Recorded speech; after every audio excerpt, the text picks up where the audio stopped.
옆 사람하고 인사 한번 할까요? 새해 복 많이 받으세요. 네, 또 명절입니다. 여러분, 명절이면서 지금은 또 동계 올림픽이 열리고 있습니다. 최근에 우리나라가 금메달 하나를 땄죠? TV로 다 보셨어요? 그 멋지게 스노우보드로 점프하는 최가운 선수가 몇 살인 줄 아세요? 18살. 네, 18살, 17세 3개월인가요? 그래서 18살밖에 안 되는 선수가 금메달을 따고 인터뷰를 이렇게 했어요. 꿈을 이루었습니다. 아, 가슴이 뭉클하더라고요. 아, 꿈을 이루었다. 저 말이 7살, 17살, 18살 선수가 하는 말로서는 참 대단하다는 생각을 했어요. 또 왜 그랬냐면 제가 이번 주에 이 꿈과 비전에 대해서 설교하고 싶어서 계속 묵상하고 기도하고 있었거든요. 그런데 저 선수는 꿈을 이뤘구나. 금메달을 딱 목에 걸고 꿈을 이루었습니다. 여러분, 여러분도 여러분도 하나님 앞에 섰을 때 금면류관을 쓰고 꿈을 이루었습니다. 말하게 될 날이 올 줄 믿습니다. 올 줄 믿습니다. 네, 우리 모두 다 금면류관 쓰고 꿈을 이루었습니다. 말하게 될 날이 올 것입니다. 미국은 흑인에 대한 인종차별이 극심했던 과거가 있었습니다. 그 극심했던 인종차별 속에 흑인 목사 마틴 루터 킹은 나에게는 꿈이 있습니다 라는 유명한 연설을 했어요. 한번 들어보세요.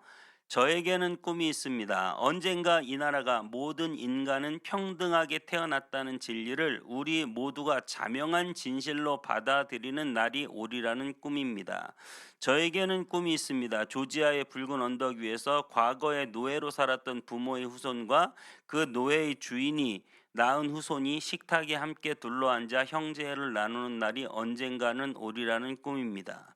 저에게는 꿈이 있습니다. 저의 내 자식들이 피부색이 아니라 인격에 따라 평가받는 나라에서 살게 되는 날이 언젠가 오리라는 꿈입니다. 저에게는 꿈이 있습니다. 흑인 소녀가 백인 소녀와 서로 손잡고 형제 자매처럼 함께 걸어 다닐 수 있는 상황으로 언젠가 탈바꿈 되리라는 꿈입니다. 지금 저에게는 꿈이 있습니다. 모든 계곡이 높이 솟아오르고 모든 언덕과 산이 낮아지고 울퉁불퉁한 땅이 평지로 변하고 꼬부라진 길이 고든 길로 바뀌고 하나님의 영광이 나타나 모든 생물이 그 광경을 함께 지켜보리라는 꿈입니다. 그래서 어떻게 됐죠? 미국은 흑인 대통령이 나왔죠. 가장 촉망받고 존경받는 대통령 중에 한 명인 오바마 대통령이 10년을 집권하기도 했습니다. 엄청난 변화예요. 그래서 미국을 사람들은 이렇게 표현했어요. 요즘에는 좀 이런 표현 안 하는데 약간 옛날식 표현입니다.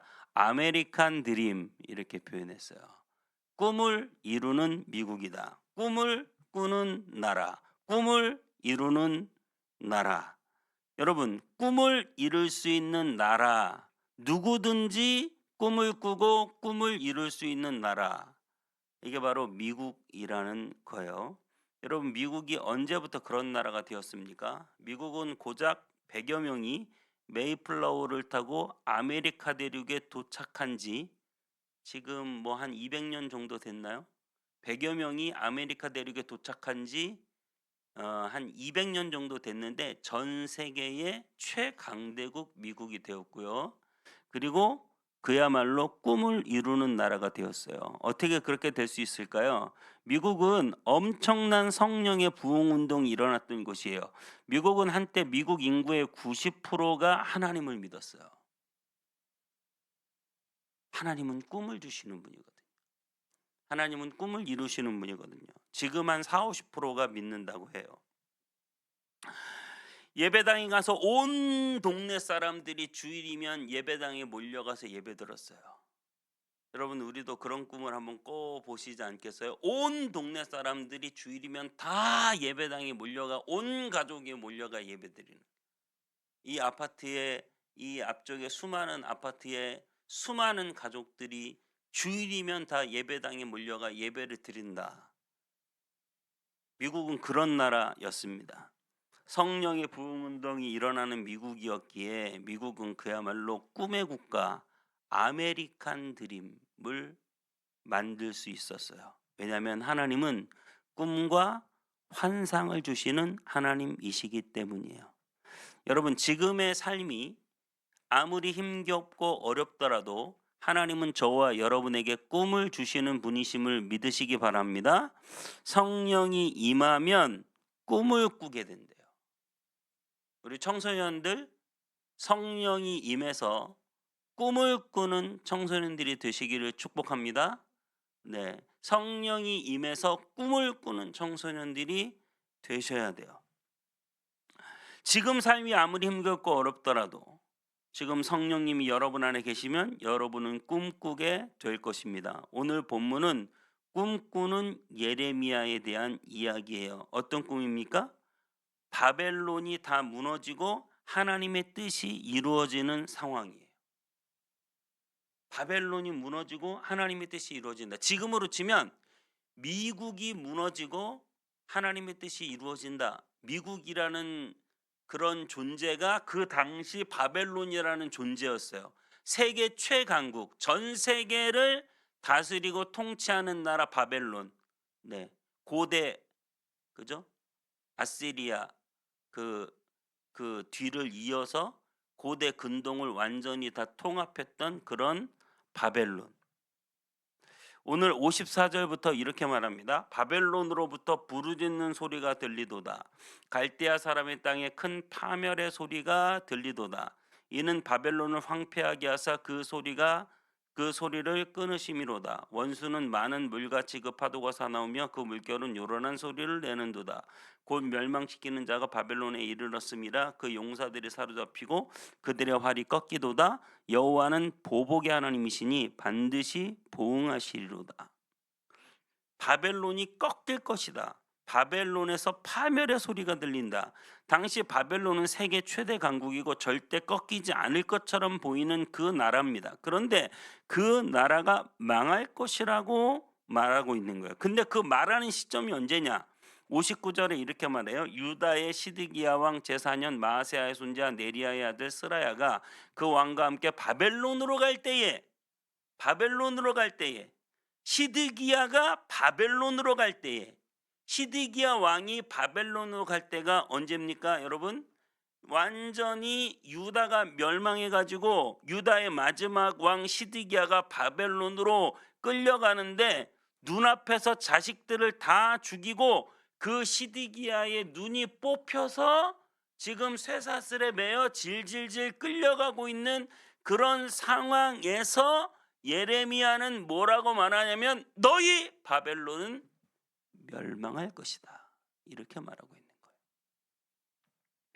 가장 절망적인 상황에서,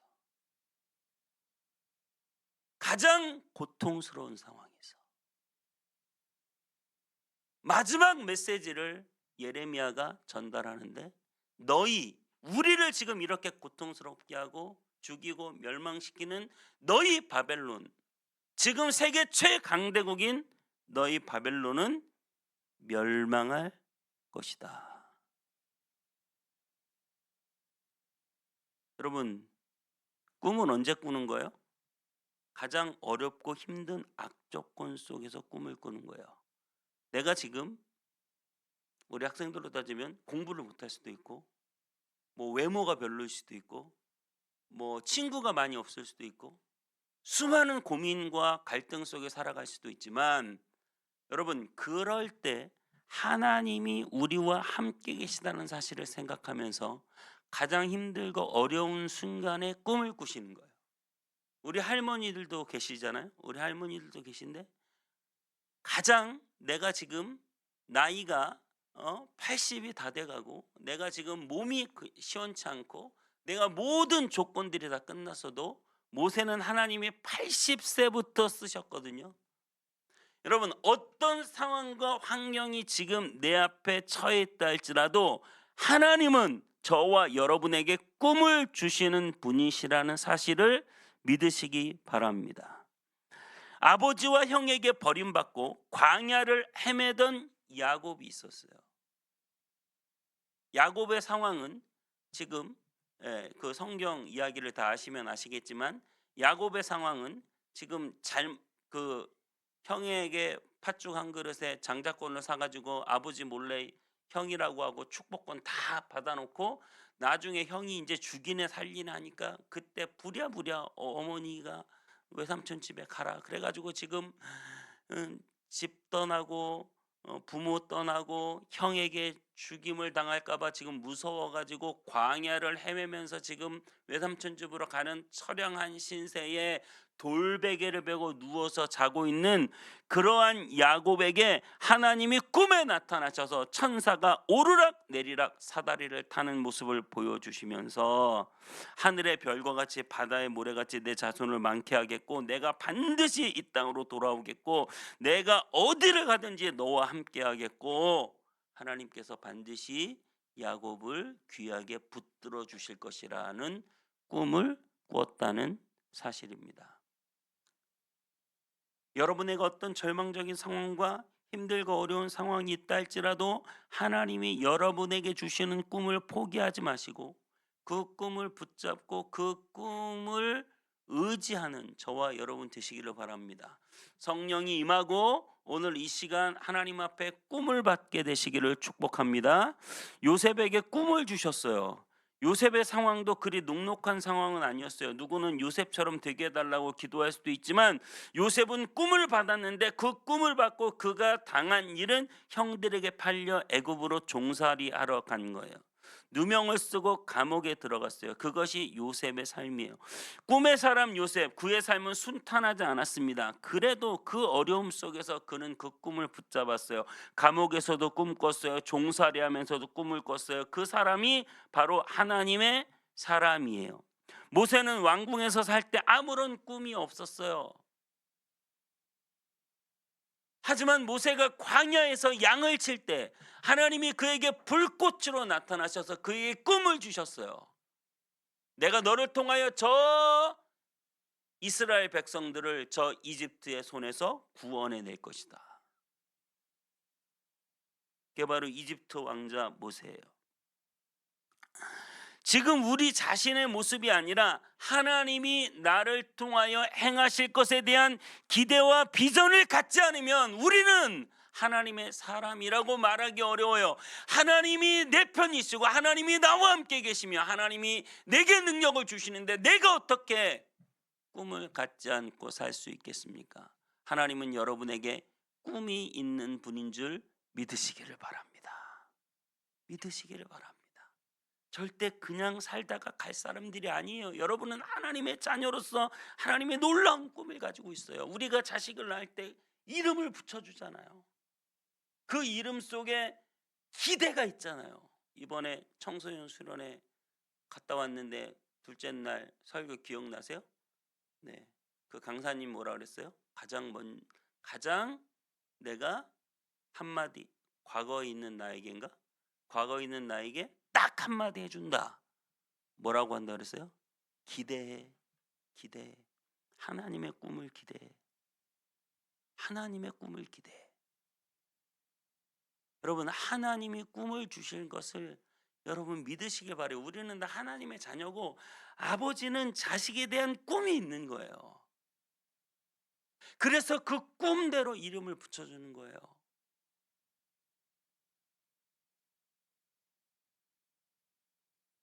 하나님은 여러분에게 꿈이 있는 거예요.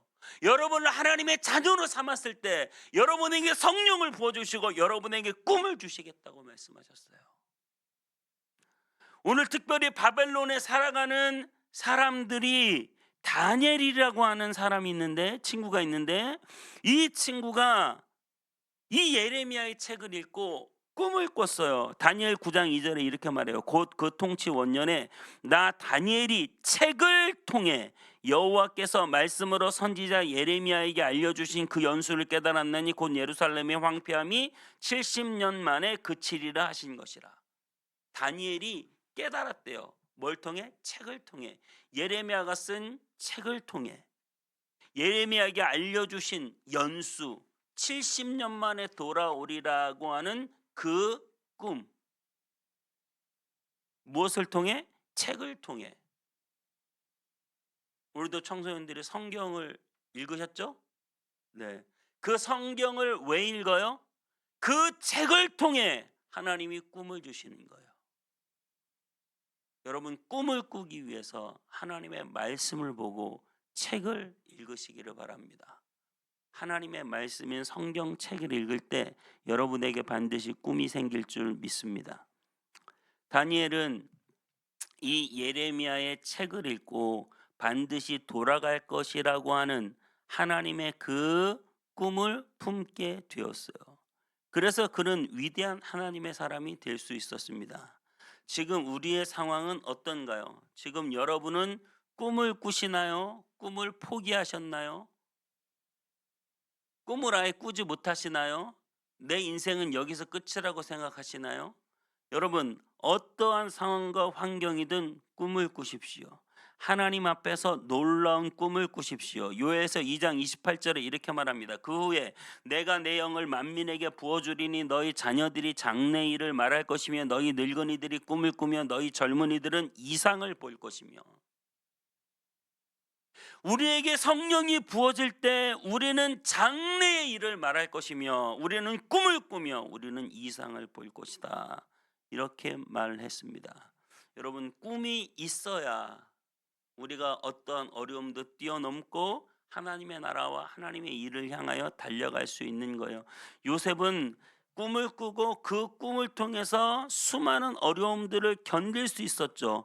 요셉은 꿈을 꾸며 바르게 살았고, 요셉은 그 꿈을 꾸며 집안을 살리고, 요셉은 꿈을 꾸며 민족을 살리고, 요셉은 꿈을 꾸며 인류를 살렸어요. 요셉의 창고를 열어서, 그죠? 7년 대풍년 때 열심히 곡식을 모아다가 7년 대흉년 때 온 세상에 그 곡식을 퍼줘서 온 인류를 살릴 수 있었단 말입니다.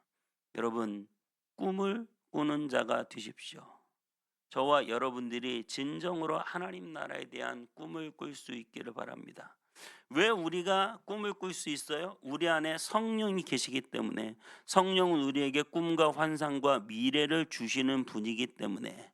여러분, 우리는 꿈꾸는 사람이에요. 꿈꾸는 사람이 작은 말 하나에 상처 받으면 안 돼요. 꿈꾸는 사람이 아주 자신을 작게 보고 내가 뭘 하느냐 생각하면 안 돼요. 꿈꾸는 사람이 그저 놀고 먹고 뭐 술 취하고 그렇게 시간을 낭비하다가 죽으면 끝뿐이라고 생각하면 안 돼요. 꿈꾸는 사람이 인생을 허랑방탕하게 하고 시간과 젊음을 다 낭비해 버리면 안 돼요. 꿈꾸는 사람이 어떻게 그렇게 살아갈 수 있겠습니까? 꿈꾸는 사람은 하나님의 그 꿈을 향하여 달려가는 사람들인 줄 믿습니다. 예수님의 제자들은 어부들이고 나약한 자들이었습니다. 벌벌 떠는 자들이었습니다. 두려움에 사로잡힌 자들이었습니다. 하지만 그들이 성령을 받으니까 꿈을 꾸고 주님이 말씀하신 대로 땅끝까지 이르러 복음을 전하리라. 천하 만민에게 복음을 전하리라. 그래서 그들은 갈릴리를 떠나본 적도 없던 그들이, 예루살렘에 그저 몇 번 가본 적도 없던 그들이 온 세계에 다니며 주님의 복음을 전하는 사람이 된 것입니다. 빌립보서 2장 13절은 이렇게 말합니다. 너희 안에 행하시는 이는 하나님이시니 자기의 기쁘신 뜻을 위하여 너희에게 소원을 두고 행하게 하시나니. 하나님의 기쁘신 뜻을 위하여 소원을 두고 행하신다. 자, 내 기쁜 뜻이 아니에요. 하나님의 기쁘신 뜻을 위하여 소원을 두고 행하신다. 여러분은 하나님의 기쁘신 뜻을 위한 어떠한 소망을 가지고 있습니까? 내가 하나님의 기쁘신 뜻을 위하여 어떠한 소망을 품기를 원하십니까? 시편 37편 4절에는 또 여호와를 기뻐하라. 그가 내 마음의 소원을 내게 이루어 주시리라. 마음의 소원을 주님이 이루어 주신다. 주님을 기뻐하고 주님께 영광 돌리며 주님의 기쁨이 될 때 여러분 내 마음의 소원을 이루어 주신다. 시편 103편 5절에 좋은 것으로 내 소원을 만족하게 하사 내 청춘을 독수리같이 새롭게 하시는도다. 여러분, 우리 하나님은 소망이 넘치시는 분이고, 우리 하나님은 꿈을 이루어 주시는 분이고, 우리 하나님은 우리의 소원을 이루어 주시는 분이다. 그래서 여러분, 자녀들은 예언할 것이요 청년들은 환상을 보고 아비들은 꿈을 꾸리라. 여러분, 이 꿈을 꾸는 일들이 여러분에게 있게 되시기를 축복합니다. 여러분의 자녀들은 복될 것입니다. 여러분의 가정은 복될 것입니다. 여러분의 사업은 복될 것입니다. 여러분의 미래는 복될 것입니다. 이 하나님의 교회는 복될 것입니다. 여러분의 노후는 더 복되게 하실 것입니다. 하나님께서 저와 여러분들에게 그러한 꿈을 주시고 이루어 주시는 분이신 줄 믿습니다. 믿음의 사람 아브라함을 불러 하나님은 늘 꿈을 잊지 않도록 순간순간 하나님은 아브라함을 불러 하늘의 별을 보라, 바다의 모래를 보라, 내가 내 자손을 이렇게 많게 해주겠다. 계속해서 꿈을 잃어버릴까 봐 또 나타나시고 또 나타나셔서 늘 똑같은 말씀, 하늘의 별을 보라, 바다의 모래를 봐라. 지금은 별이 별로 안 보이지만 옛날에는 공기가 깨끗해가지고 별이 그냥 어렸을 때 그런 별 보셨어요? 어마어마한 별들이 하늘에 있잖아요. 하늘의 별과 같이 바다의 모래같이 내 자손을 많게 해주겠다고 계속해서 하나님이 꿈을 주시는 거예요. 하나님이 여러분에게 힘들고 좌절스러운 상황 속에서도 꿈을 꾸게 하시고, 꿈을 꾸게 하시고, 그 자녀들을 향한 꿈을 꾸게 하시고, 그 가정을 향한 꿈을 꾸게 하시고, 하나님이 여러분을 통하여 놀라운 일들을 이루어 주실 줄 믿습니다. 여러분의 가문을 통하여 하나님의 놀라운 일들을 이루어 주실 줄 믿습니다. 우리는 그렇게 꿈꾸고 기대하는 사람들입니다. 여전히 이 교회는 분립개척에 대한 꿈을 포기하지 않고 있습니다. 여전히 이 교회는 놀랍게 찬양하는 찬양팀이 더 완벽하고 아름다운 찬양을 올리는 찬양팀이 생길 것이라는 꿈을 포기하지 않고 있습니다. 저는 개인적으로 저의 목회와 저의 노후에 대한 꿈을 포기하지 않고 있습니다. 우리 모두는 하나님께서 그렇게 나를 통하여 하실 일들을 기대하고 꿈꾸며 하나님을 바라보는 사람들인 줄 믿습니다. 헨리 포드가 자동차를 만들겠다고 할 때 사람들이 다 미쳤다고 했대요. 라이트 형제가 하늘을 나는 비행기를 만든다고 할 때 그의 아버지조차 너 미쳤니? 그랬대요. 그들은 위대한 꿈을 갖고 일했습니다. 탐 마네건이라는 고아는 10대에 내가 디트로이트 타이거즈의 구단주가 되겠다는 꿈을 가졌대요. 그는 고학을 하고 대학을 다녔는데 등록금이 없어서 자퇴를 하고 피자 가게를 차렸어요. 그 피자 가게가 나중에 세계 최대의 피자 가게인 도미노 피자가 되었고, 그의 꿈인 디트로이트 타이거즈의 구단주가 되고 말았습니다. 여러분, 우리 예수님은 십자가 위에 꿈을 갖고 계셨어요. 그 꿈, 모든 인류를 구원할 꿈, 하나님의 자녀를 구원할 꿈, 그래서 환난과 시련을 정복하셨습니다. 그분도 꿈꾸셨습니다. 여전히 나약하고 비겁한 제자들이 그분 주위에 있다 할지라도 주님은 꿈을 꺾지 않으셨습니다. 온 인류를 구원할 꿈을 꾸셨습니다. 그리고 십자가를 지셨습니다. 그리고 우리에게 영원한 하나님의 나라를 약속해 주신 줄 믿습니다. 여러분, 우리에게 최종 꿈이 있습니다. 우리에게 최종 꿈은 무엇입니까? 우리에게 최종 꿈은 하나님 품에 안기는 거예요. 하나님 나라가 우리의 최종 비전이에요. 하나님 나라를 바라보십시오. 여러분, 우리의 꿈은 이 땅이 우리의 꿈의 최종이 아니에요. 우리의 꿈은 하나님 나라예요. 우리의 꿈이 하나님 나라일 때 여러분, 패러다임 시프트가 일어나는 거예요. 완전히 판이 변하는 거예요. 생각이 변하는 거예요. 사고가 변하는 거예요. 철학이 변하는 거예요. 가치관이 바뀌는 거예요. 이 땅에서의 꿈이 영원하지 않고 저 하나님 나라가 있다. 천국이 있다. 죽어서 가는 영원한 세계가 있다. 그래서 그곳에서 받을 면류관이 있다. 그래서 우리의 인생이 어떻게 살아가야 될지 이 세상 사람들과는 완전히 생각이 바뀌는 거예요. 할렐루야. 최가운 선수가 금메달을 목에 걸고 꿈을 이루었습니다 라고 말할 때까지 그는 끊임없이 넘어졌어요. 다 보셨어요? 1차, 2차 시기에 그는 계속 넘어지고 자빠지고 부상 투혼을 딛고 마지막 3차 시기에서 성공해서 꿈을 이루었죠. 얼마나 어린 나이에 모든 걸 참고 견디며 마침내 금메달을 목에 걸었을까요?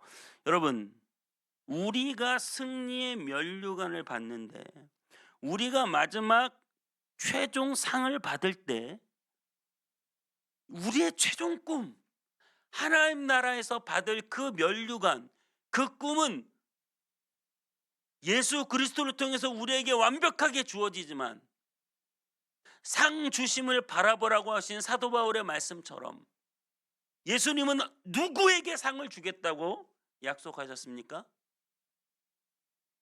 환난 당하는 자, 고난 당하는 자, 주를 위하여 고난 받고 환난 받고 어려움 당하는 자는 뭐라고 말씀하셨어요? 하늘에서 상이 크다. 여러분, 이 가치관과 사고관이 바뀌어야 돼요. 우리의 최종 꿈 하나님 나라에서는 이 땅에서 얼마나 잘 먹고 잘 살았느냐가 기준이 절대 아니에요. 모든 세상 사람들은 다 똑같은 기준이에요. 누가 더 좋은 아파트 살고, 누가 더 비싼 차 몰고, 누가 더 좋은 직장 갖고, 누가 더 돈 많이 벌어서, 누가 더 편안하게 등 따시게 살아가느냐, 이게 목표예요. 우리의 목표는 그게 아니에요. 상 주시는 최종 꿈, 누가 주님을 위하여 고난을 받고, 누가 주님을 위하여 자기의 삶을 희생하며, 누가 하나님 나라와 교회와 주님의 영광을 위하여 이 땅에서 달려가고 매진하는가. 여러분, 그 최종 꿈, 상 주시는 이를 바라보는 꿈, 그 꿈을 향해서 나아가시게 되기를 축복합니다. 이 땅에 고난의 길도 두려워하지 마시고 주님을 위하여 살아가는 저와 여러분 되시기 바랍니다. 마지막 날 아무리 넘어지고 자빠지고 부상당하고 갖은 고통을 당했어도 마지막 날 금메달 매면 되는 거 아니에요. 마지막 날 면류관 받고 상 받고 하늘에서 너희 상이 크다는 이 예수님의 말씀이 우리의 삶 가운데 이루어지면 되는 것이에요. 이 최종 꿈을 이루시는, 그래서 하나님의 보좌 앞에서 드디어 주님 꿈을 이루었습니다 말하게 되는 저와 여러분 다 되시기를 주님의 이름으로 축복합니다.